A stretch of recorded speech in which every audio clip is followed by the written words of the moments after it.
నమస్తే రమగారు. నమస్తే జయ. రమగారు, ఏదైనా మంచి స్టోరీ చెప్తారా? యశోవంతుడి కళ చెప్తాం. కొంచెం పెద్ద కథే, మరి చిన్న కథ కాదు. పూర్వం కాణాన దేశం అని ఒక దేశం ఉండేదట. ఈ దేశంలో ఏకవీరుడని ఒక రైతు ఒక ఆయన ఉండేవాడు. రైతు అన్న పేరే కానీ చాలా పెద్ద కమతం, ఒక రాజస్థానం లాగానే ఉండేది. ఆయనకి 2 భార్యలు అన్నట్టు. పెద్ద భార్యకి 10 మంది పిల్లలు, కొడుకులు. రెండో భార్యకి 2 పిల్లలు, యశోవంతుడు, మంజులాంగుడు. అయితే యశోవంతుడికి బాగా వాడు పెద్దవాడయ్యాక చిన్నపిల్లాడు పుట్టాడు, రెండోవాడు. ఈయన ఈ పెద్ద పిల్లలు మగపిల్లలు కొంచెం వాళ్ళ మేనమావల స్నేహాలు అవి ఉండి వాళ్ళు పెద్దగా తండ్రితోటి సఖ్యంగా ఉండేవాళ్ళు కాదు. పిల్లల దగ్గరికి రారు, తల్లి చుట్టూతా మేనమావల చుట్టూతా అలా ఉంటారు. ఈ రెండో భార్య పిల్లలు కొంచెం చిన్నపిల్లలు అవడంతో చంటి పిల్లలు ఎలాగైనా పసిపిల్లలు కాస్త ఎక్కువ తండ్రులతోటి సన్నికర్షగా ఉంటారు. ఈయనకి రెండో భార్య పిల్లలంటే చాలా ముద్దు. ఈ యశోవంతుడు కొంచెం ఉత్సాహపరుడు.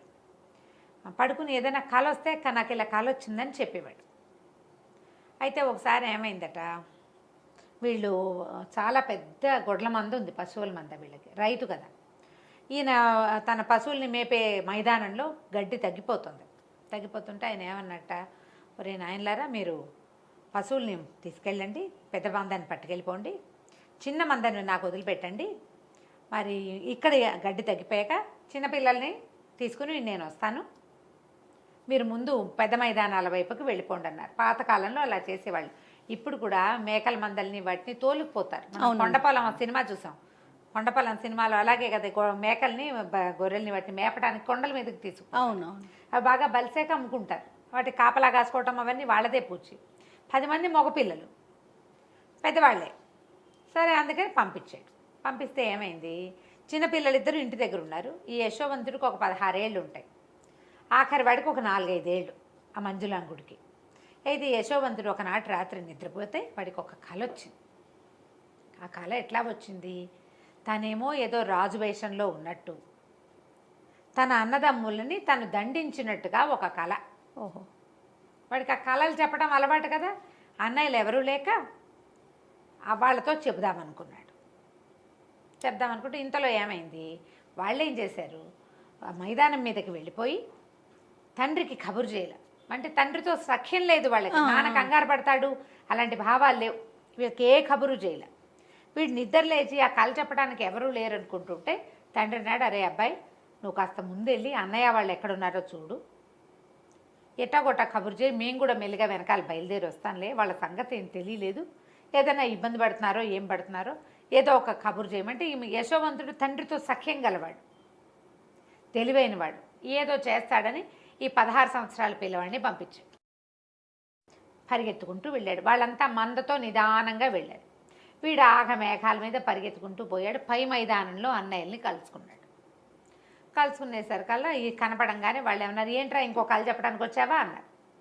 అంటే వీడు అన్నారు, అదేంటో అన్నయ్య విచిత్రంగా వచ్చింది కళ, మీరందరూ ఇంత బలశాలులు కదా, ఏంటో నేను మిమ్మల్ని దండించినట్టు నా కళ వచ్చింది, నేను రాజులాగా ఉన్నా ఆ కళలో అనేసరికి వాడిని వేళాకోళం చేశారు.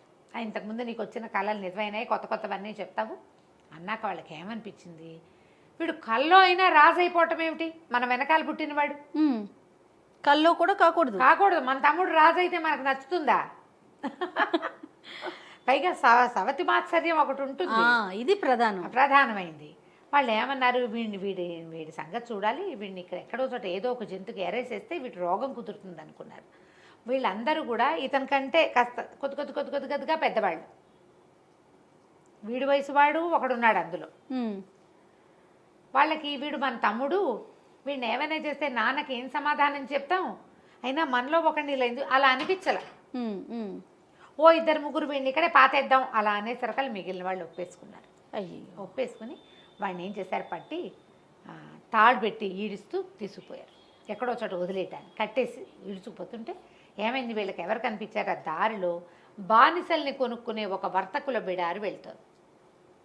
వాళ్ళు అనుకున్నారు, వీడిని మనం మట్టు పెట్టడం ఎందుకు, అక్కడికి వెళ్ళి పని చేసుకుంటాడు, వీడి వల్ల మనకు డబ్బులు వస్తాయని ఆ బానిసల బిడారికి 20 దినారాలకు అమ్మేశారు, 20 కాసులకి అమ్మేసి డబ్బులు జేబులో పెట్టుకున్నారు.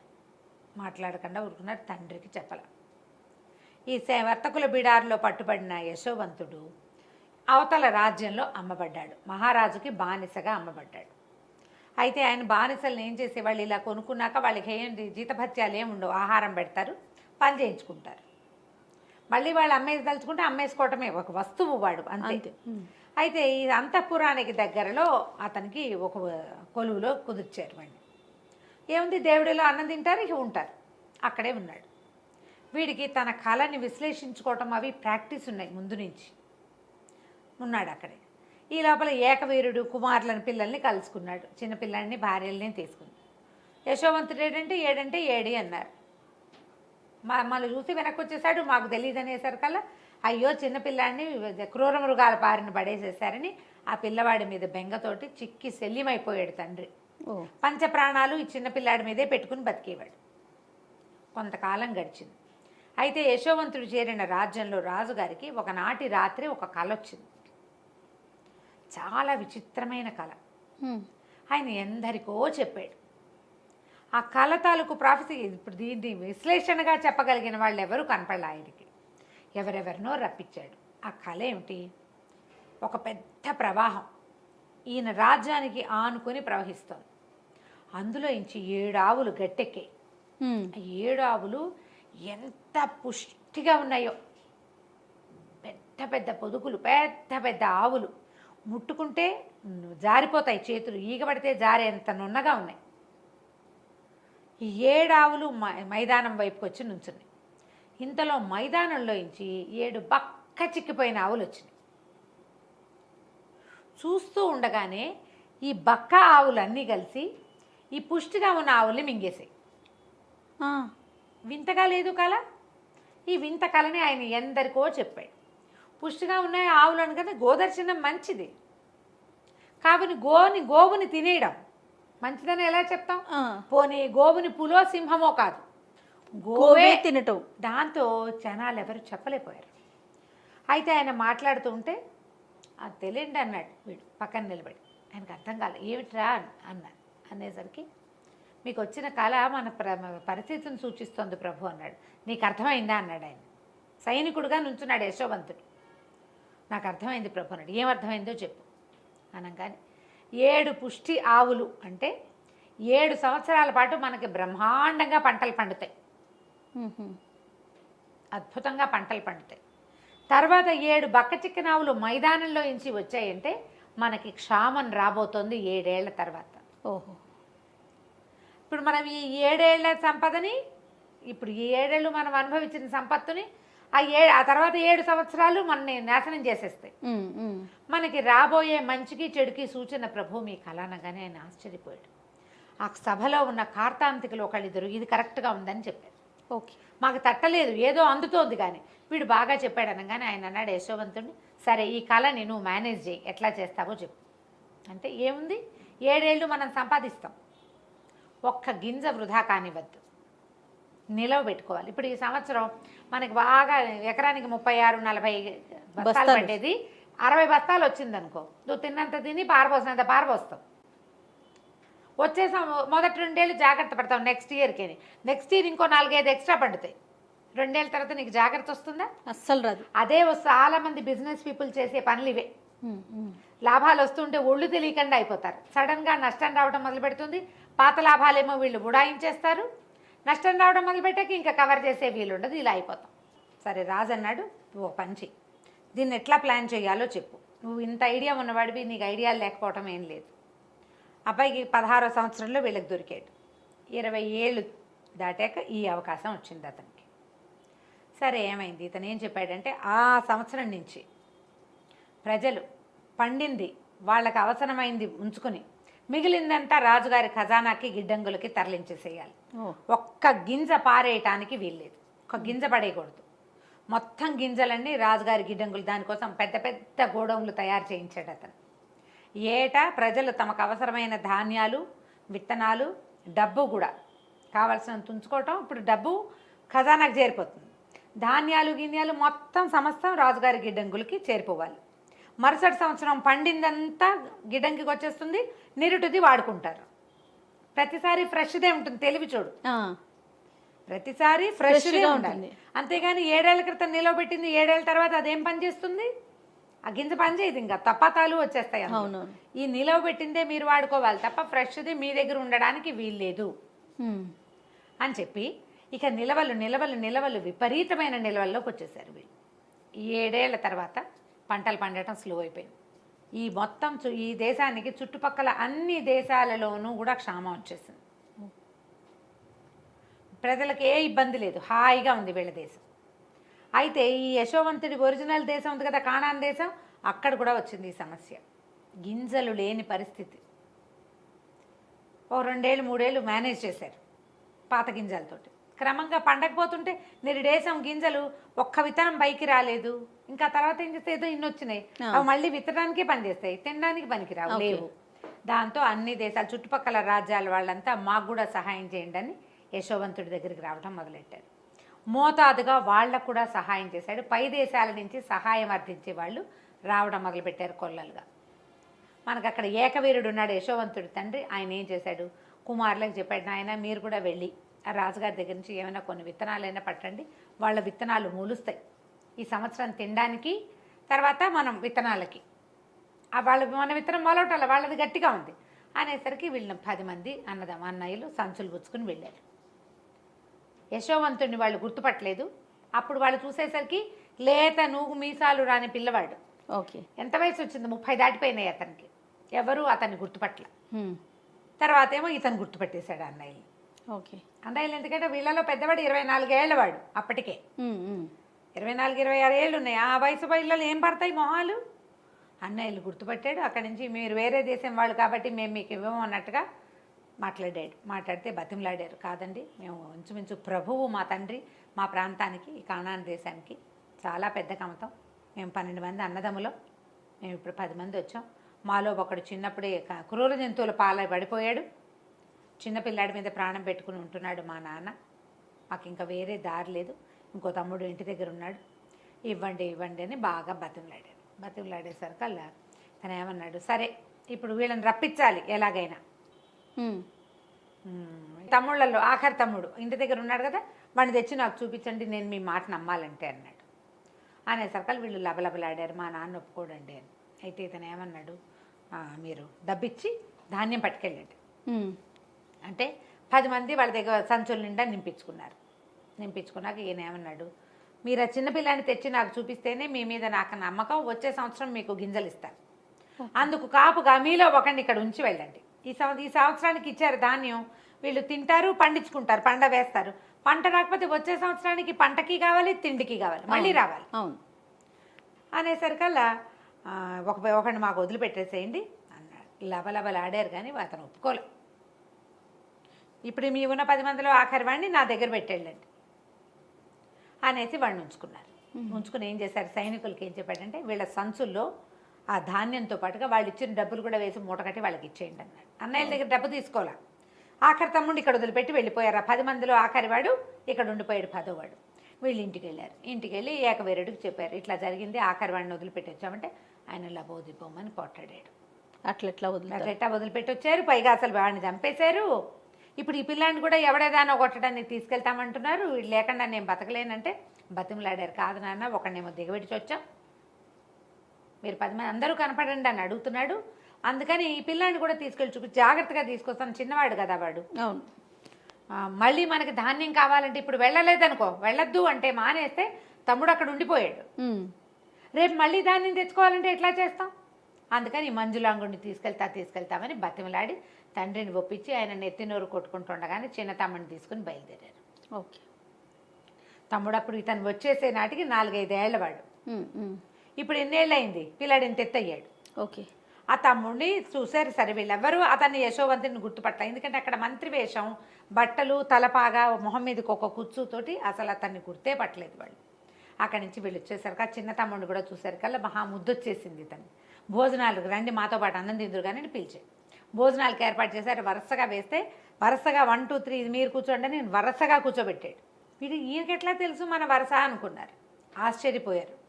భోజనం పెట్టించాడు.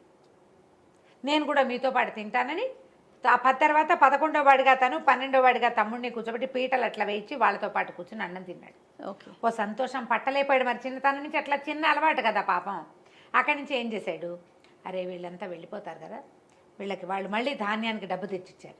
దాంతో పాటుగా ఆఖరి వాడు చిన్న పళ్ళెంలో ఇంత వెండి బంగారపు గిన్నెలో పాయసం పోయించుకుని తాగాడు.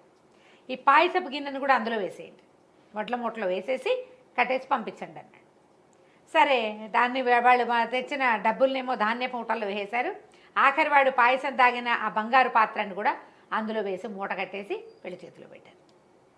అక్కడి నుంచి వీళ్ళ మూటలు వీళ్ళు మోసుకుంటూ 11 మంది, ఈ 10 మంది ఆఖరి చిన్నపిల్లాడు ఊరు దాటారు. దాటగానే సైనికులు పట్టుకున్నారు. మీ మూటలు అక్కడేవో బంగారు పాత్ర పోయిందంటే మీ వస్తువులను ఇవన్నీ చూడమన్నారు అని చూస్తే వీళ్ళు డబ్బులు ఎందుకు వెనక్కి వచ్చేసినాయో వీళ్ళకి అర్థం కాలేదు. లాస్ట్ టైం కూడా డబ్బు వెనక్కి వచ్చింది, ఏదో పొరపాటు జరిగింది అనుకున్నారు. ఈసారి కూడా తమ మూటల్లో డబ్బులు ఉన్నాయి. ఆఖరి వాడి మూటలో బంగారు పాత్ర కనపడింది. ఆ బంగారు పాత్ర అక్కడి నుంచి పాత్రను పట్టేసుకున్నారు, పిల్లని లాక్కెళ్ళిపోయారు. వీళ్ళు ఏం చేస్తారు, ఈ పిల్లాడు లేకుండా ఇంటికి వెళ్తే తండ్రి చంపేయడు, లాభోదీపమని పరిగెత్తారు. మళ్ళీ వెనక్కి పరిగెత్తి అతనికి ఏంటంటే తండ్రిని చూడాలనుంది, తండ్రి కూడా తమతో ఉంటే బాగుండనుంది, ఏ రకంగా చెప్పాలో తెలియలే, అందుకని ఎత్తెత్తాడనమాట.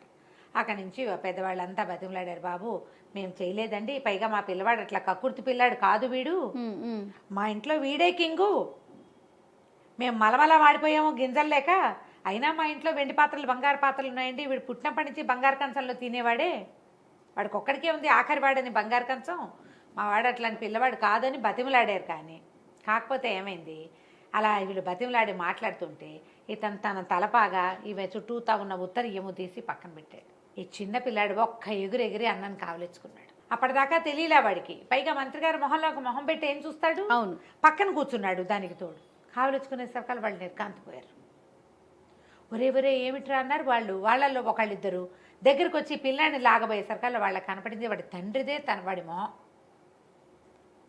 అందరు ఆశ్చర్యపోయారు. అప్పుడు వాడికి జరిగిందంతా చెప్పాడు.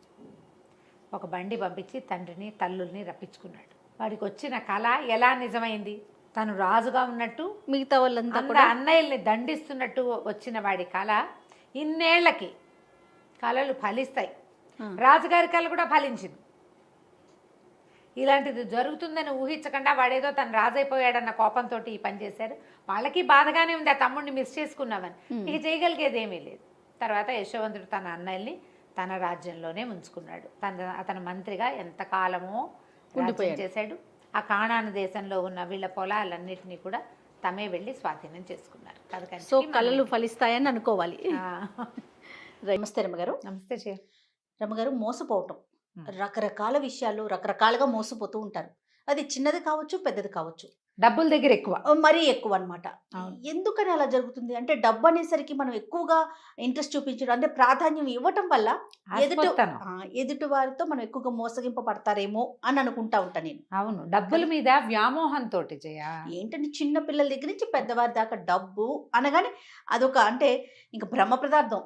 అదే కదరమ్మ గారు. దాని మీదే ఆసక్తి ఉంటుంది. మనకి అత్యంత ఆశపోతనం, చాలా సంపాదించేసుకోవాలి, చాలా దాచేసుకోవాలి, చాలా ఉంచేసుకోవాలి. వీటి వల్లే మోసపోతాం. అసలు మోసం చేయటానికి జనాలు ఎంత నమ్మిస్తారంటే, చాలా నమ్మితే కానీ మోసం చేయలేరు కదా జయ. ఎప్పుడు చూడు మనకి ఏమిటంటే ఏమనాలి దాన్ని సరిగ్గా చెప్పాలంటే, అదేం విడిగా ఉండదు ఆ పదార్థం. మనం బాగా నమ్మితేనే మోసం చేయగలుగుతారు. మనం ఎవరిని బాగా నమ్ముతాం, బాగా ఎస్టాబ్లిష్డ్గా ఉన్న వాళ్ళని కదా. వీళ్ళ దగ్గర నుంచి ఒకళ్ళు చిట్ ఫండ్ కంపెనీయో ఓ ఉద్యోగాలు ఏవో ఒక 25-30 మందికి ఉద్యోగాలు ఇచ్చారనుకో, అప్పుడు వాళ్ళందరికీ ఉద్యోగాలు వచ్చినాయని మనం కూడా నమ్ముతాం. లేకపోతే వాళ్ళందరూ బాగా డబ్బులు వచ్చి ఏదో చేసేసుకుంటున్నారని, ఈ బిజినెస్ చేస్తే వాళ్ళంతా సంపాదించేసుకున్నారని. ఈ మోసం చేసేవాడు ఏం చేస్తాడు, సాధారణంగా బాగా ఎస్టాబ్లిష్ చేస్తాడు, 2-3 ఏళ్ళు నమ్మిస్తాడు. జనాలు నమ్మిన కొందికి వాడికి మోసం చేసే అవకాశాలు పెరిగిపోతాయి. అంతే. అందరూ దిగిపోయాక, అన్ని పక్కల నుంచి జనాలు దిగాక, వాడికి సర్ప్రైజ్ మనీ ఏర్పడ్డాక ఎత్తేస్తాడు. వ్యాపారం నడుస్తున్న నాళ్ళు నడుస్తుంది. ఎత్తేదలుచుకుంటే అవతల వాళ్ళ నమ్మకమే వీడి పెట్టుబడి. అంతేగా. 100% ఈజీగా మోసం చేసేయచ్చు డబ్బు విషయంలో. చిన్నవి ఓ 100 రూపాయల నోటు కింద పడేసి ఇది మీదేనా అని అడిగి, అలాంటి చిన్న మోసాలు. సినిమాల్లో ఇలాంటి ట్రిక్కులు చూస్తూ ఉంటాం. అక్కడి నుంచి పెద్దవి. ఇక బిజినెస్లు, బోర్డులు తిప్పేటాలు, బ్యాంకులు బోర్డులు తిప్పేటాలు, బ్యాంకులనే మోసం చేసేవాళ్ళు. ఏమిటి తాడిని తన్నేవాడు ఉంటే వాడు తలని తన్నేవాడు ఇంకొకటి. అత్యాశ ఒక కారణం అనుకోవాలి కదా రమ్య గారు. ప్రధానమైంది మనుషులకు ఉండే గ్రీడీనెస్, అత్యాశ, కావాలి ఇంకా కావాలన్న కోరిక. మంచి మంచి కథలు ఉంటాయి జయ వాటి మీద. అవునా? మోసకారి కథలు ఎన్నో మనకి చాలా చెప్పుకున్నాం మనము. కానీ కథా సరిసాగర్ నుంచి ఒక కొత్త కథ చెప్దాం. తప్పకుండా. ఇంతకుముందు చాలా చెప్పాం కదా. ఒక ఊళ్ళో శివుడు మాధవుడు అని ఇద్దరు ఫ్రెండ్స్ ఉండేవాళ్ళు. పరమ మోసకారులు వాళ్ళిద్దరు. ఇది డైరెక్ట్గా దొంగతనం చేయటం లాంటివి కాదు, మోసం చేసి సంపాదించటం. వాడిమ్మన్నాడని వీడి దగ్గర, వీడిమ్మన్నాడని వాడి దగ్గర చెప్పడం, మాటలతో బురిడి కొట్టించేసేయటం. ఇక వాళ్ళు ఉన్న ఆ రత్నగిరి అనే ఊళ్ళో అందరినీ మోసం చేశారు వాళ్ళు. ఏదైనా పెద్ద ఎత్తున జరిపి ఏం చేసేవాళ్ళు, వీళ్ళు రోజువారీ హాయిగా తినడానికి, తిరగడానికి, ఆడుకోవడానికి సంపాదించుకునేవాళ్ళు. సంసారాలు లేవు, కుర్రాళ్ళు. ఇప్పుడు ఇలాంటి వాళ్ళు అంటే అగ్నికి వాయువు తోడైనట్టే. ఒకడు దొంగ వెదవైతే వాడికి ఫ్రెండ్ ఉంటే ఇద్దరు కలిసి చేస్తారు. అవును, అంతే కదా. ఒకడు దొంగతనం చేస్తాడు, రెండో వాడు ఎస్కేప్ ప్లాన్ చేస్తాడు. అవునండి. ఇలాంటి తెలివితేటలు ఉండి ఉండి వీళ్ళు ఏమనుకున్నారంటే, ఇక్కడ చిన్న చిన్న ఊరు, ఇది చిన్న ఊళ్ళల్లో ఇక లాభం లేదు మన సంగతి, పెద్ద ఊళ్ళకి వెళ్ళాలి, ఎక్కడైనా బాగా సంపాదించాలి. అయితే ఎవరిని బురిడి కొట్టించాలి అని ఒక రెక్కీ నిర్వహించుకున్నారు వాళ్ళు. ఆ నిర్వహించిన రెక్కీలో ఉజ్జయిని రాజపురోహితుడు. ఉజ్జయిని నగరం చాలా పెద్దది. రాజపురోహితుడికి రాజుగారి దగ్గర బోలెడంత మంచి పేరు. పైగా అతను బాగా సంపాదించాడు. 7 కుండల బంగారు నాణ్యాలు ఉన్నాయి అతని దగ్గర అని ఊళ్ళో చెప్పుకునేవాళ్ళు. మహాగ్రీడి, పిసినారివాడు. పావలా కూడా పోనిచ్చేవాడు కాదు. ఓ కూతురుంది, పిల్లకి పెళ్లి చేయలేదు. మహా డబ్బు పిచ్చి ఆయనకి. అతన్ని మోసం చేయాలి, కొడితే ఏనుగు కుంభస్థలాన్ని కొట్టాలి. సరే వీళ్ళిద్దరూ ఏం చేశారు, మంచి ప్లాన్ వేసుకుని ఉజ్జయిని నగరానికి వచ్చారు. ఈ శివుడు అన్నవాడు పోయి అక్కడ తపస్సు చేసుకోవటం మొదలుపెట్టాడు. శ్మశానం దగ్గర ఉండటం మొదలుపెట్టాడు. ఓ శ్మశానంలో, ఒక శ్మశానానికి దగ్గర ఓ చిన్న గూడు లాంటిది, చిన్న గుడారం లాంటిది తీసుకుని అక్కడ సిద్ధుడిలాగా తపస్సు చేసుకుంటున్నాడు. రోజులు గడిచాయి, జనాలు చూస్తున్నారు, ఎవడో ఇక్కడ ఒక సిద్ధుడు ఉన్నాడు, వాడు తపస్సు చేసుకుంటున్నాడు అని. జనాన్ని నమ్మించాలంటే కొంగ జపంలాగా జపం చేయాలి కదా. అయితే ఈ తపస్సు చేసుకుంటున్న వాడిని జనం చూస్తున్నారు. ఇంతలో ఏమైంది, మాధవుడు ఉన్నాడుగా రెండో వాడు, వాడు ఒక మంచి చక్కగా రాజకుమారుడి లాంటి వేషం ధరించి ఒకరోజు వచ్చి శివుడు కాళ్ళ మీద పడ్డాడు. ఒక బాగా డబ్బులున్నాయని ఒక ఆయన కారు ఆపి అక్కడున్న ఒక గుడిసెలోకి వెళ్తే చుట్టుపక్కల జనం అంతా చూడరు మరి కదా. అప్పుడు ఒక ఇంప్రెషన్ వస్తుంది, అబ్బో ఇంత రాజకుమారుడు అల్లే ఉన్నాడు, వీడెవడో టింగురంగామని రథం దిగాడు, రథాలు కాకపోతే గుర్రం దిగాడు, వెళ్ళాడు, దండాలు పెట్టాడు అంటే ఈయన చాలా గొప్పవాడు అనమాట. ఈ కుర్రాడు ఈ ఊరు వాడు కాదు, ఏ ఊరి వాడో ఇక్కడికి వచ్చి దండం పెట్టాడంటే ఈయన ఈ ఊరి వాడు కాదు, అక్కడ ఏదో గొప్ప పేరు తెచ్చుకున్నాడు. ఆయన్ని తెలుసుకుని ఇక్కడికి వచ్చాడు ఈ కుర్రాడు అని చెప్పుకుని జనాలంతా చేరటం మొదలుపెట్టారు. అక్కడికి బాగా పేరు వచ్చింది. ఇంతలో ఈ మాధవుడు ఏం చేశాడు, ఊళ్ళోకి వెళ్ళి కొంతమంది జూదరులని వాళ్ళని ఆకట్టుకున్నాడు. అరే మీకు డబ్బులు ఇస్తాను, మీరు రాజపురోహితుడి దగ్గరికి వెళ్ళండి, వెళ్ళి నేను రాజకుమారుణ్ణని, నాకు రాజుగారి ప్రాపకం కావాలని కోరుకుంటున్నానని, దర్శనం ఇప్పించమని, ఏదైనా ఇస్తానని చెప్పి ఆయన ఒప్పించండి అని. ఆయన ఏదైనా ఇస్తాను అన్న పాయింట్కి బాగా పడిపోతాడు. లంచంతో జరగని పని లేదు లోకంలో కదా. ఇది పాత ఉజ్జయిని కథల్లో కూడా ఉంది చూడండి. ఏనాటి ఉజ్జయిని నగరం. సరే అక్కడి నుంచి ఏమైంది, సరే బాగానే ఉంది. ఆయన ఏం చేశాడు, ఈ మాధవుణ్ణి సరే రానైనా నేను తీసుకెళ్తానని రాజుగారికి ముందే చెప్పాడు. ఇప్పుడు తన ప్రాపకంలో ఒకడు వచ్చి తనకు డబ్బు ఇచ్చి రాజుగారి దర్శనం కోరుతున్నప్పుడు ఊరికే ఎవడో ఏరాగేరెవడు నాకు డబ్బు ఇచ్చాడండి అని ఎందుకు చెప్తాడు? చెప్పకుండా రాజుగారికి అతను ఒక ఉత్తమోత్తముడైన రాజకుమారుడని, రాజ్యాలు అవి పోగొట్టుకున్నాడని, రాచరికల్లో ఉన్నాడని, బుద్ధిమంతుడని, ఉత్తమ కుల సంజాతుడని ఒక 4-5 మంచి వాక్యాలు చెప్పాడు. ఈ వచ్చిన కుర్రాడు వీడు చక్కటి టిప్పిటాప్గా దొంగ వెధవలకి చక్కటి ముఖ కవళికలు ఉంటాయి, వాడు బాగుంటాడు. రాజుగారు చూసి పిల్లాడు చూస్తే ఉత్తమ వంశ సంజాతుడిలాగానే కనపడుతున్నాడు, మరి బుద్ధిమంతుడు, రాజు దగ్గర ఎట్లా ప్రవర్తించాలో తెలిసింది, వీడు సైనికుల ద్వారా వాళ్ళ ద్వారా రాకుండా పురోహితుడి ద్వారా వచ్చాడంటే బుద్ధిమంతుడు కాదు మరి. అందుకని రాజుగారు ఏం చేశారు, ఏదో ఉద్యోగంలో పెట్టుకుని తాను ఉంచుకున్నారు. ఆ స్థానంలో ఉండునైనా ఇక్కడే రాజ్యం అవి లేకపోతే నువ్వు కూడా మాలాగానే క్షత్రియుడివి, నన్ను ఆశ్రయించి వచ్చావని రాజు తన దగ్గర ఉంచుకున్నాడు.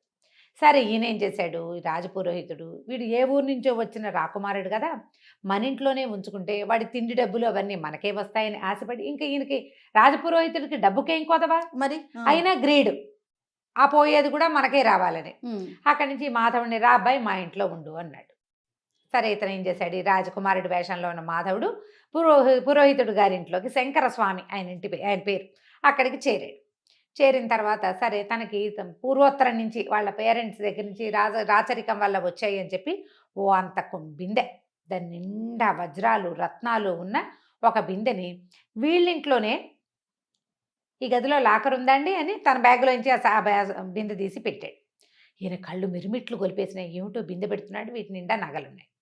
2 రోజులకు ఒకసారో రోజుకోసారో మా పూర్వోత్తరపు నగలు, మా తాతగారి నాయనమ్మ, ముత్తాత నాయనమ్మ, ముత్తాత వాళ్ళందరికి ఆశీస్సులు ఉంటాయని ఆ బిందె బయటకు తీసి దానికి దండం పెట్టేవాడు. ఈయన కళ్ళు ఎప్పుడు ఆ నగల మీద ఉండేవి. పైన కనపడుతున్న మణులు మాణిక్యాలు కొన్ని కోట్ల విలువ చేస్తాయి. నిజానికి అవి ఏవి నిజమైనవి కాదు, నకిలివి. పొట్టిరాళ్లకి మెరుపెక్కువ కాదు. ఈయనకు ఆ సంగతి తెలీదు. సరే నకిలీ నగలే ఉంచాడు. ఆ బిందె రోజు తీస్తాడు, దండం పెడతాడు, అదే నా దైవం అన్నట్టుగా. ఈయనకు గొప్ప సరదాగా ఉండేది. కానీ ఏమడుగుతారు మన ఇంట్లో ఉన్నవాడిని, నీ నగలు నాకు అంత ఆశ. ఈయనకు ఆశ ఉంది కానీ దొంగ బుద్ధి లేదు పాపం. సరే వీడు ఏం చేశాడు, 15-20 రోజులు చక్కగా కులాసాగా ఉన్నాడు. ఆ సిప్రా నది తీరంలో శ్మశానం దగ్గర ఒక సాధువు ఉన్నాడుగా, సాధువుకి కూడా అప్పుడప్పుడు నమస్కారం పెడితే జనాలంతా వాడి దగ్గరికి చేరుతుండేవాళ్ళు. అతను సాధువు అని ఫిక్స్ అయిపోయారు జనం అంతా, సన్యాసి అని. ఇతను ఏం చేశాడు, ఒక 20 రోజులు గడిచాక శుభ్రంగా 20 రోజులు తిన్నాడు. వెళ్ళి ఇంట్లో రాజస్థానానికి వెళ్ళి ఉద్యోగం చేసుకునేవాడు. మెల్లిగా అన్నం తింటాం మానేశాడు, చిక్కిపోవటం మొదలుపెట్టాడు. డైటింగ్ చేస్తున్నాడు అనమాట. చూసిన వాళ్ళంతా ఏమిటైనా చిక్కిపోతున్నావు, వచ్చినప్పుడు చక్కగా పుష్టిగా ఉండేవాడివి అని అడగటం మొదలుపెట్టారు. ఓ 15 రోజులు లేకవాడు ఇట్లా అయ్యాడు దేవుడా అని నీరసంగా.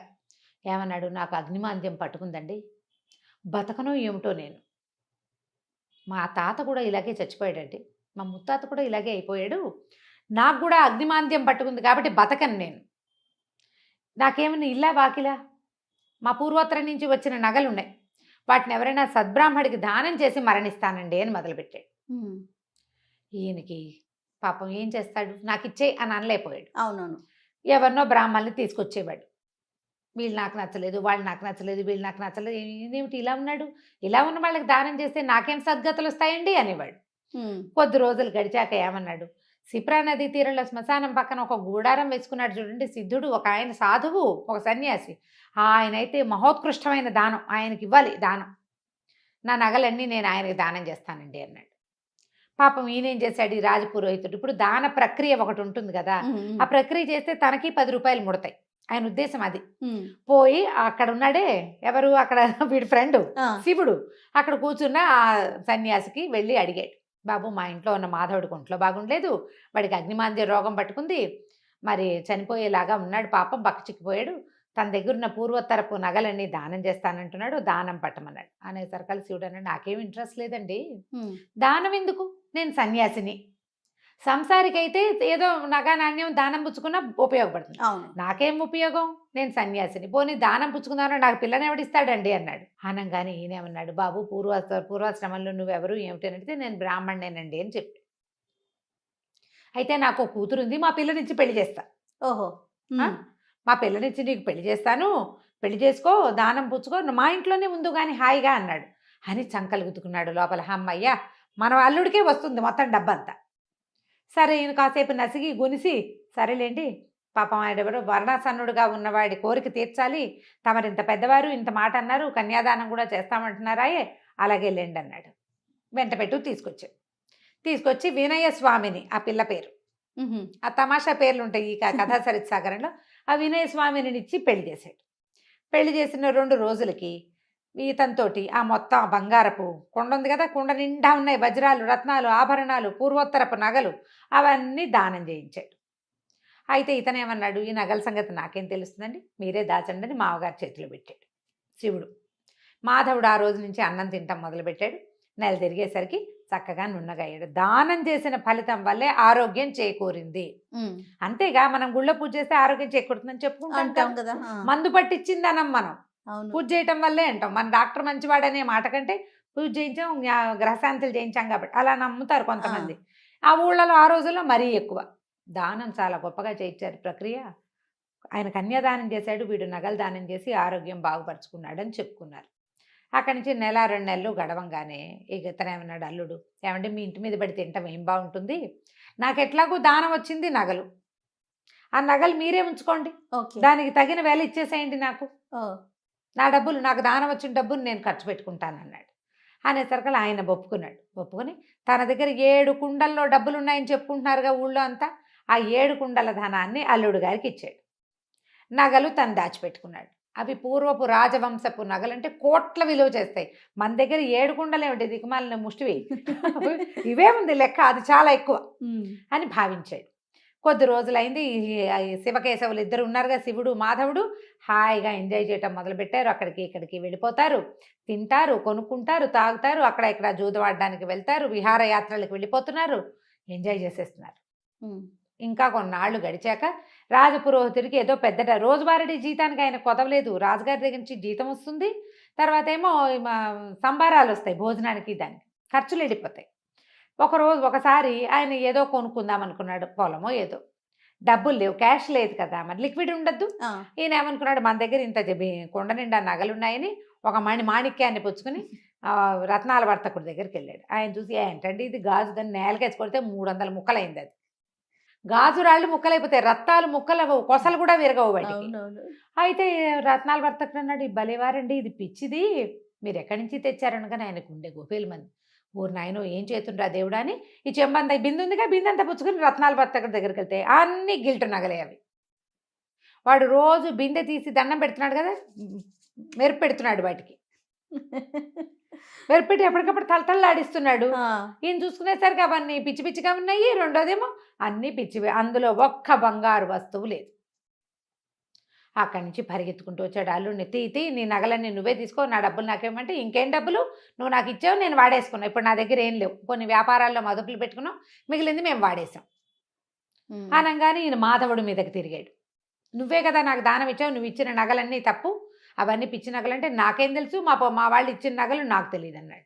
అనేసరికి లబో దిబోమంటూ ఈ శంకర స్వామి గారు రాజపురోహితుడు రాజుగారి దగ్గరికి పరిగెత్తాడు.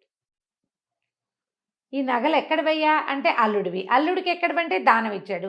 ఎవరిచ్చారు? నేనే ఇప్పించాను. అక్కడి నుంచి రాజుగారు ఈ నేరంలో సంబంధం ఉన్న మిగిలిన ఇద్దరిని కూడా పిలిపించాడు. అల్లుడు ఏమంటాడు, నాకు నగ నాణ్యం ఏమీ తెలియదండి, నేను అసలు సన్యాసిని, ఈయనే దానం ఇప్పిస్తాను అని చెప్పి నాకు పిల్లనిచ్చి పెళ్లి చేసి దానం ఇప్పించాడు. నాకు నగల సంగతి తెలియదని మొదటి రోజునే మా మామగారికి అప్పచెప్పాను లేదా అడగండి అంటే అప్పచెప్పాడు.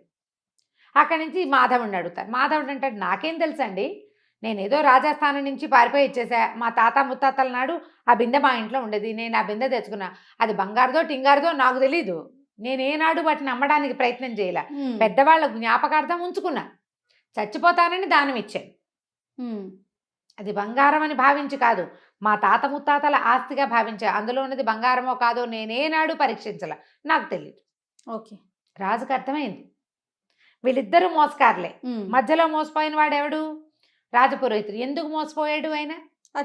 కేవలము రాజపురోహితుడి యొక్క లోభబుద్ధి వల్ల, ఆ కావాలన్న ఆశ కొద్దీ, నాకు మగపిల్లలు లేరు, నాకు డబ్బులు ఎందుకు, పిల్లకి పెళ్లి చేస్తే దాని దారిన అది వెళ్ళిపోతుంది అన్న ఊహ చెయ్యకుండా, నిత్యము రాజస్థానంలో మంచి పదవిలో ఉండేవాడిని, నాకు డబ్బాస్ ఎందుకు అనుకోలే, కట్టుకుపోతానా దీన్ని అనుకోలే. చివరికి ఏమైంది, ఆయన ఎప్పటి నుంచో దాచుకుని సంపాదించింది మొత్తం ఊడాయించేశారు. గట్టిగా అడిగితే నీ పిల్ల నాకు వద్దు వెళ్ళిపోతానంటాడు అల్లుడు. ఏం చేస్తారు? నోరు గట్టిగా మూసుకుని రాజుగారు కేకలేశారు, అబ్బాయిలిద్దరిని వదిలేశారు. వాళ్ళు హ్యాపీగా ఎంజాయ్ చేశారు. తర్వాత ఇట్లాగే కథలు నడుస్తూ ఉంటాయి. మనం ఆశ పడితేనే మోసపోతాం, అత్యాశ పడకపోతే ఎప్పుడూ జీవితంలో మోసపోము. ఆశ పడటం వరకు ఓకే అనిపిస్తుంది, అత్యాశ దెబ్బ మామూలుగా మనకి జీవితం మీద ఆశ ఉండాలి కదా జయ. ప్రతి విషయం మీద కూడా ఇది తీసుకుంటే ఇది చేస్తే మనకు బాగుంటుంది. మనకు ఆల్రెడీ చాలా బాగుండి ఇంకా ఏదో కావాలనుకుంటే నీ ఏదో కావాలనే ఊహనే అవతల వాళ్ళు క్యాష్ చేసుకుంటారు. ఈ రోజుల్లో ఎక్కువ చూస్తున్నాం కదా రమ్మగారు, మామూలు క్రైమ్స్ అని, చిన్నవే మోసాలు చేయ, చిన్న ఆన్లైన్ మోసాలని. అబ్బబ్బబ్బా, ఏంటి రమ్మగారు, బంగారానికి మెరుగు పెడతామని రావటం, మొత్తం వలిసి వాడి చేతిలో పెట్టడం, లేకుంటే మీరు ఒక 100 రూపాయలు పెట్టుబడి పెట్టండి మీకు అది 150 అవుతుందని, కానీ ఎలా 50 రూపాయలు? అది చెప్తున్నావు జయ. కోటీశ్వరులు ఒక లేడీని నమ్మి ఇంకా ఎక్కువ వడ్డీ కోసం, మరి ఆవిడ ఎన్ని కోట్లకి కుచ్చుటోపి పెట్టి వాళ్ళకి డబ్బులు తక్కువ, చూడండి, ఆ కోట్లకి ఇంకా కోట్లు రావాలంటే అత్యాశ కాదు. హాయిగా ఉన్నది ఎంజాయ్ చేస్తే సరిపోతుంది. అది ఎంజాయ్ చేయలేరండి, చేయలేక చేయలేకపోతారు రమ్మగారు. చేయలేరేమో మరి. ఇప్పుడు ఈ పైనుంచి వచ్చింది మాత్రం ఎలా ఎంజాయ్ చేస్తావు? నువ్వు ఉన్నదే నువ్వు దాచుకోలేకపోతుంటే. ఎక్కడికెక్కడికో ఊహించుకుంటారండి, ఊహించుకుంటారు. తరతరాలు కూర్చొని తినాలని అనుకుంటారేమో బహుశా.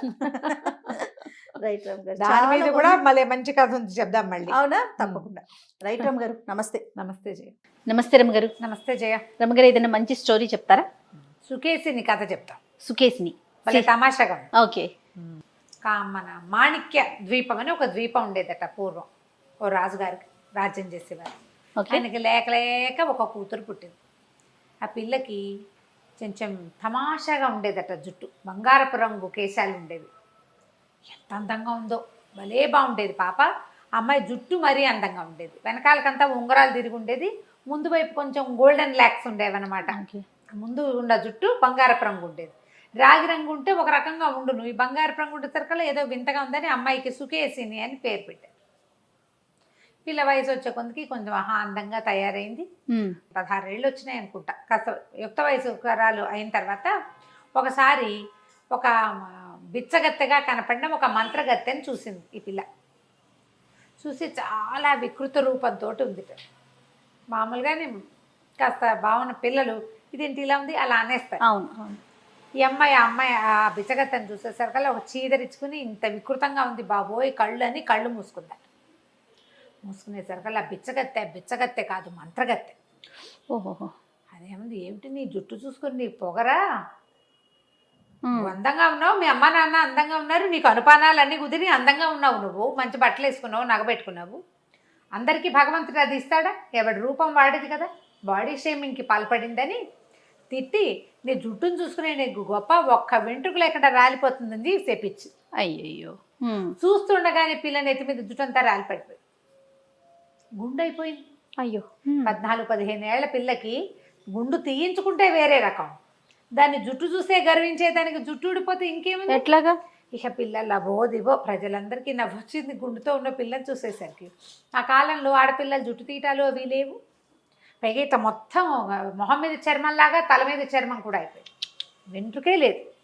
ఇక ఆ పిల్ల విపరీతంగా ఏడ్చింది, బయటకు వచ్చేది కాదు, లోపలే పడి ఉండేది. అయితే ఈ రాజపురోహితులు వాళ్ళు ఏమన్నారంటే, అమ్మాయి ఏదైనా సాధన చేసి చూద్దామన్నారు. ఇక మంత్రశాస్త్రవేత్తల్ని వాళ్ళని వీళ్ళని గురువు గారులని ఎంత మందిని పిలిచారు. ఎవరిని పిలిచినా ఏమీ జరగల, ఒక్క వెంట్రుక మలవలేదు, గుండుగానేది పిల్ల ఎదుగుతోంది. పిల్ల 16 ఏళ్ళు వచ్చేస్తాయి, 14 ఏళ్ళ పిల్లకి 16 రావడానికి ఎంతసేపు? అక్కడి నుంచి పిల్ల సిగ్గుపడి ఇంకేం పెళ్ళి అవుతుంది, పెళ్ళి అవ్వదు. అసలు ముందు ప్రజల్లోకి రాజుగారికి ఒకతే కూతురు, ఆ అమ్మాయి రాజ్యం చేయాలంటే ఈ గుండెసుకుని ఏం చేస్తుంది, అదో బాధ.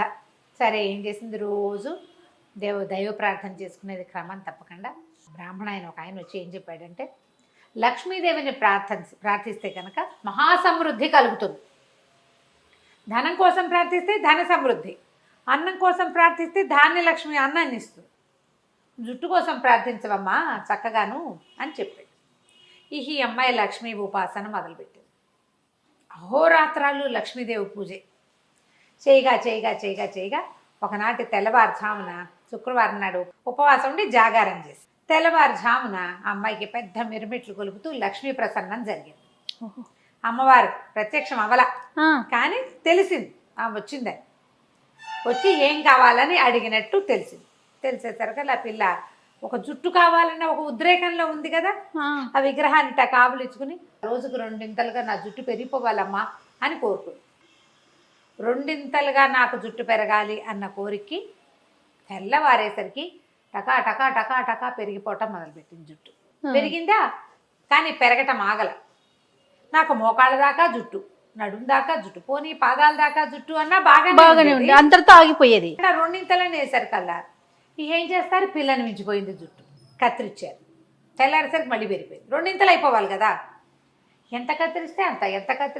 ఇక అదొక ప్రోగ్రామ్ కింద ఈ అమ్మాయి జుట్టు కత్తిరించటము, పైదాకా కత్తిరించేస్తే దానికి డబల్ వస్తుంది, సగానికి కట్ చేస్తే దానికి డబల్ వస్తుంది, 2 ఇంచీలు కట్ చేస్తే 4 ఇంచీలు వస్తుంది. ఇక ఆ జుట్టు పారేయటమే ఒక ప్రోగ్రాము, దాన్ని తగలబెట్టడం, దాన్ని సముద్రంలో కలపడం, గొయ్యి తీసి పాత పెట్టడం. ఇట్ట 2 ఏళ్ళు గడిచినాయి. ఆ పిల్ల ఆ జుట్టు ముయ్యలేక ఇట్ట పడిపోతూ ఉండేది. సరే రాజుగారు ప్రకటన ఇచ్చారు, ఎవరైతే యువరాణి జుట్టు పెరుగుదలని ఆపుతారో వాళ్ళకి అమ్మాయినిచ్చి వివాహం చేస్తామని. ప్రతివాడు వస్తారు, ఏం చేస్తారు, ఇంతలావు జడ, దాన్ని కత్తిరించడం, జడ చూస్తుండగానే టుకు టుకు టుకు టుకు పెరిగిపోతుంది, ఇంత బారుస్తుంది అంతే. సరే కొద్ది రోజులు అట్లా గడిచింది. ఈ లోపల ఏమైందంటే ఒక రణసింహుడు అనే ఒక కుర్రవాడు నేను ప్రయత్నం చేస్తాను అని వచ్చాడు. జనం ఊరికే చూసారు, ఎవ్వరూ ట్రై చేయలే, ఇది భగవద్దత్తమైనది, దానికి ఎవరేం చేస్తారు, అంతే కదా. సరే ఏం చేశాడు, 5-6 సార్లు కత్తిరించి చూశాక అతనికి ఒక ఐడియా వచ్చింది. అయితే ఓ పని చేస్తాను అని చెప్పి తను అంతఃపురానికి బయట నిలబడి ఓ పని చేయి, నీ జుట్టు ఏ టైంలో పెరుగుతోందో తెలుసు కదా నీకు అన్నాడు. తెలుసు ఆ అమ్మాయికి, అమ్మవారు అనుగ్రహించింది కదా అప్పుడు పెరుగుతుంది. ఆ సమయంలో ఓ పని చెయ్యి, జుట్టుని పైన కడ్డీకి కట్టేసి నిదానంగా దిగి వచ్చేసేయి నువ్వు అని చెప్పాడు. జుట్టు ఎంత జుట్టు ఆ అమ్మాయికి మించి 5-6 ఇంతలు ఉంది. కత్తిరించి బిసుగుపుట్టి అట్టగా ఈడ్చుకుంటూ తిరుగుతుంది. ఖాళీ ఉన్నప్పుడు కట్ చేస్తారు, లేకపోతే ఆ జుట్టు పుచ్చుకు తిరుగుతూ ఉంటుంది అట్టగే. ఎవరైనా మోస్తారు ఆ అమ్మాయి జుట్టుని వెనకాల. సరే ఇది చెప్పేసరికల్లా కుర్రాడు, ఈ అమ్మాయి ఏం చేసింది, ఉయ్యాలకి కడ్డీలు వేస్తారు కదా బాల్కనీలో, ఆ బాల్కనీ కడ్డీకి తన జుట్టు కోసని పైకి మూడేసి నిదానంగా తన జుట్టే పట్టుకుని జారి కిందకి రావటం మొదలుపెట్టింది. బాగా ఇంత దగ్గరకు వచ్చాక ఈ అబ్బాయి ఏం చేశాడు, అమ్మాయి జుట్టు పైదాకా మెడ కిందకి వీపు మీదకి కత్తిరించేసి అమ్మాయిని పట్టుకున్నాడు. అతను పొడుగాటి వాడి పిల్లని చుట్టూ 5 feet 5.5 feet, అతను 6 అడుగుల పైన ఉన్నాడు. కత్తిరించేశారు కల్లా, అంటే అమ్మాయి నుంచి జుట్టు కత్తిరిస్తే పెరుగుతోంది, ఇప్పుడు జుట్టు నుంచి అమ్మాయిని కత్తిరించాడు. ఓకే, జుట్టు బలంతో కదా వేళ్లాడుతుంది, కత్తిరించేశారు కల్లా జుట్టు పెరగటం ఆగిపోయింది. బాగుందిగా, ఇప్పుడు ఇంకా బాగుంటుంది. కానీ అమ్మాయి పెరగడం మొదలుపెట్టింది. అయ్యో, ఇది ఇంకా విచిత్రం. ఇక అమ్మాయి పెరగటం మొదలుపెట్టింది. అట్ట భవనాలు చాలలేదు, మహాకాయురాయలు అయిపోయింది. ఇప్పుడు ఏం చేయాలి, అమ్మాయి పెరుగుదల ఎలా ఆగాలో తెలియలే. ఆ పిల్లకి విరక్తి పెట్టింది, పెళ్లి వద్దు, పేరెంటం వద్దు, ఎటగొట్ట ఉంటాను, ఎటగే ఉంటాను, రోజు కొంచెం కొంచెం కొంచెం చొప్పున ఎలా అయిందో మహా పెద్ద పర్సనాలిటీ. ఎండావాన అన్నీ అమ్మాయి మీదేను. సరే ఏమైంది, ఇంతలో పక్క రాజ్యం వాళ్ళు వీళ్ళ మీద యుద్ధానికి వచ్చారు. పోనీ అమ్మాయి ఇంత పెరిగింది కదా, దీని ఫాయిదా ఉఠాయిద్దాం అనుకున్నారు ఎలాగోలాగా. యుద్ధం చేయటం కంటే ఈ అమ్మాయి మంచి స్టౌట్గా కూడా ఉంది, అంటే వెడల్పుగా బలంగా ఉంది పిల్ల. ఈ 16-17 ఏళ్ల పిల్ల, బలంగా ఉన్న పిల్ల అదే సైజులో పెరిగితే మరి కొంచెం పుష్టిగా ఉన్నట్టే కదా. ఆవిడకి ఏం చెప్పారు ఐడియా, అమ్మ ఓ పని చేయి, ఈ మాణిక్య ద్వీపం ఉంది కదా, ఇది సముద్రంలో, దీనికించి తీసుకుపోయి ఇంకో చోట బయలుకిచ్చి పెట్టేయమన్నారు. ఆ అమ్మాయి సముద్రంలో 2 కాళ్ళు వేసి నిలబడింది, మాణిక్య ద్వీపాన్ని ఎత్తేసరికల్లా మన రాజకుమార్ అంటున్నాడు కదా రణసింహుడు, గబగబా అమ్మాయి భుజాల మీదకి ఎక్కాడు. చీమ పాకినట్టుంది, అమ్మాయికి ఏం తెలియదు ఎంత ఎత్తుందో. అయితే ఇప్పుడేమన్నాడు, ఎక్కి చెవిలో చెప్పాడు, నేను రణసింహుడిని, నువ్వు కంగారు పడుతూ నేను నీ జుట్టు కత్తిరించేస్తాను. మెడ మీద ఎక్కి నుంచున్నాడు, జుట్టు కత్తిరించేస్తాను, నువ్వు సైజు తగ్గటం మొదలు పెడతావు, నీ అసలు సైజుకి రాగానే నీళ్ళలోకి దిగి ఈదటం మొదలుపెట్టు, నీ ఒరిజినల్ సైజు వచ్చేస్తుంది అని చెప్పాడు. ఇది ఈ పెరుగుదల అనేది ఏదర్ మనిషి ఆ జుట్టుకు ఉండిపోయింది అది.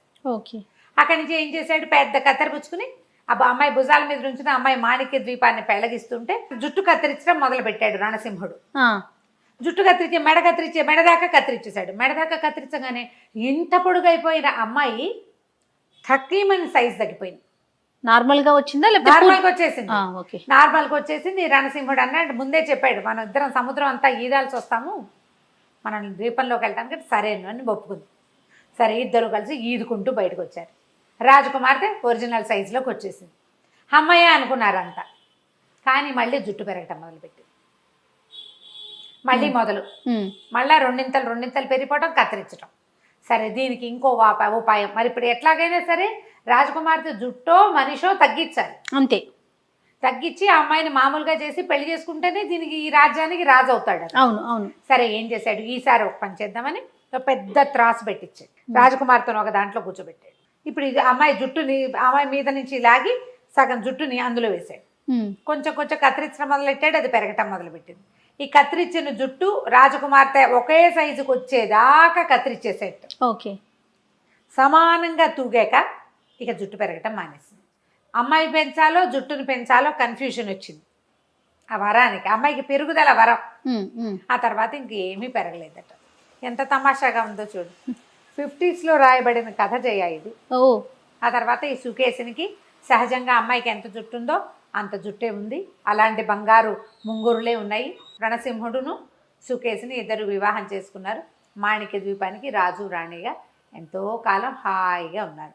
దీంట్లో లాజిక్లు వెతకండి, సరదాగా ఉండే ఒక పిల్లలకి చెప్పుకునే ఒక కథ అంతే. రైట్, కంచికి మనం ఇంటికి. నమస్తే. నమస్తే రమగారు. నమస్తే జయ. రమగారు, అప్పు ఇచ్చేటప్పుడు లేదా పుచ్చుకునేటప్పుడు సంతకాలని, సాక్ష్యాలని రకరకాల హడావుడి చేస్తూ ఉంటాం.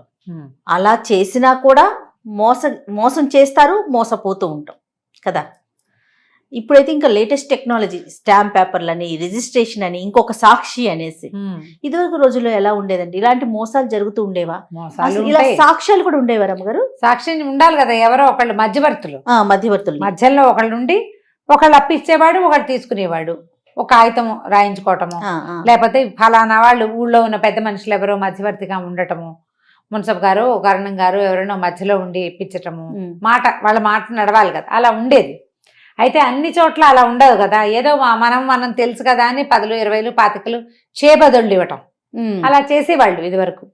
ఇచ్చిన వాడు వెనక్కి తిరిగిస్తాడు, ఇవ్వని వాడు ఎగ్గొట్టేస్తూనే ఉంటారు. అలా అదొక పద్ధతి, అదొక పందా మనుషులది. ఇలాంటి దాని మీద ఒక కథ చెప్తాం. పూర్వం ఒక పల్లెటూళ్ళలో నారాయణ శెట్టి గారని ఒక వ్యాపారస్తుడు ఉండేవాడు. ఓ రోజు ఆయన కొంచెం వర్షాకాలం ఎక్కడికో నడిచి వెళ్తున్నాడు. అప్పట్లో అంతా నడకలే కదా. అవును. వెళ్తుంటే ఆయనకు కోటయ్య అని ఒక రైతు కనపడ్డాడు. కనపడేసరికల్లా ఏదో పిచ్చాపాటి మాట్లాడుకున్నారు. ఆ కోటయ్య ఏమన్నాడంటే, బాబు వానాకాలం వచ్చేసింది, ఇల్లంతా కురిసిపోతుంది, రూపాయి లేదు, చాలా కష్టాల్లో ఉన్నాను, ఇల్లు కప్పించుకోవాలి మొదట, తర్వాత ఏమో ఇల్లు కప్పటంతో పాటుగా కొంచెం వ్యవసాయానికి కొద్దిగా పెట్టుబడి కూడా కావాలి అని చెప్పి ఒక 200 ఇప్పించండి, వీలు వెంబడి తీర్చుకుంటాను అన్నాడు. అనేసరికి ఈ నారాయణ శెట్టి గారు కొంచెం మెతకవాడు.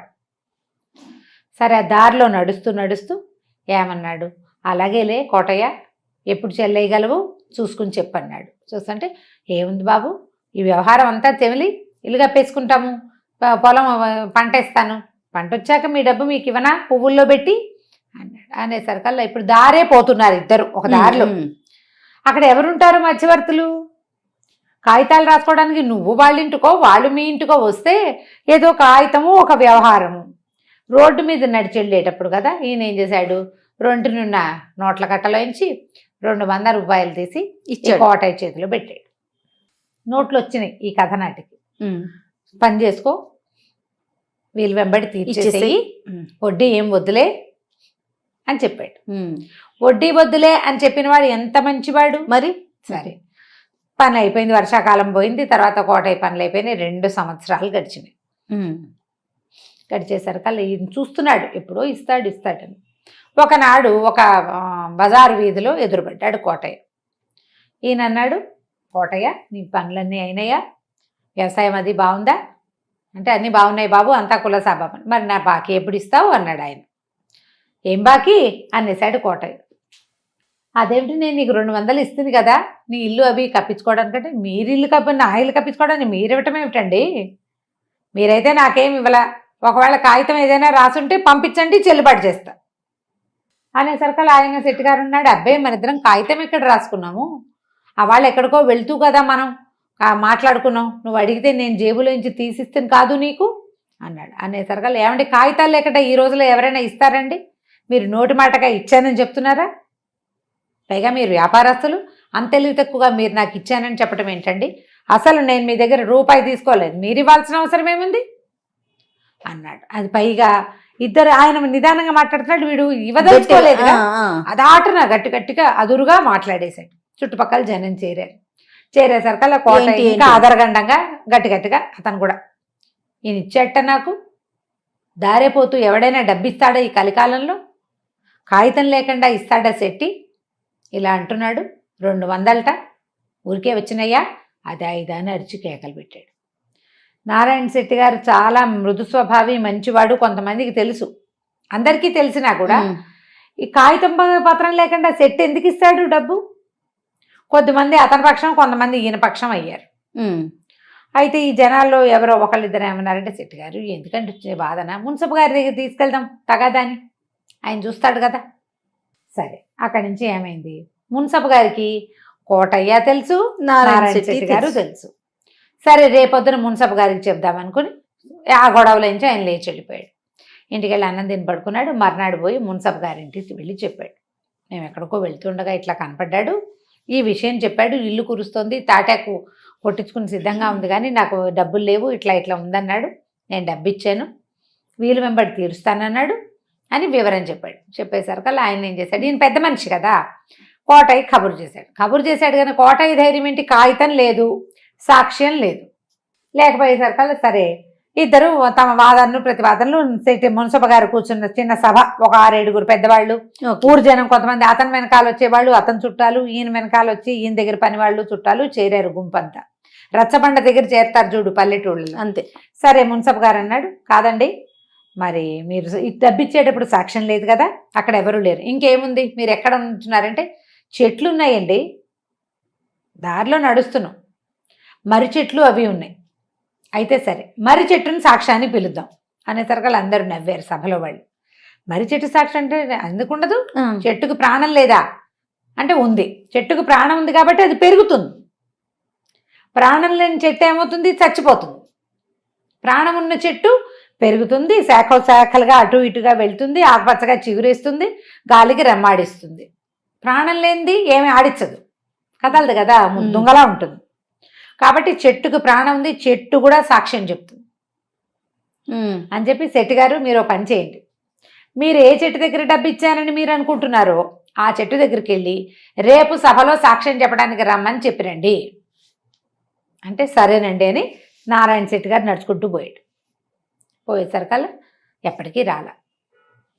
ఈ మున్సబ్ గారు అన్నాడు, ఏమిటి శెట్టి గారు ఇంకా రాలేదు, ఇంతసేపు అయింది అనగానే ఈ కోటయ్య అన్నాడు, ఎక్కడండి ఆ పొలం గట్టు చెరువు గట్టు అంతా నడిచెళ్ళద్దా, చెరువు గట్టు అంతా నడవాలి, అసలే వర్షాకాలం బురదగా ఉంది, ఈ బురదలో ఆయన నడవాలి, ఆ ముందుకెళ్ళాలి, తోపులోకి వెళ్ళాలి, తోపులో తాడి చెట్ల మధ్యలో ఉన్న మర్రి చెట్లని, అసలు మర్రి చెట్టు ఏదో ఆయన గుర్తుపట్టాలి, ఓ సమయం పట్టదు మరి అన్నాడు. అనగానే మున్సబ్ గారు లేచి చేతికరతో పెడేయాలమని ఒకడు కొట్టాడు కోటయ్యని.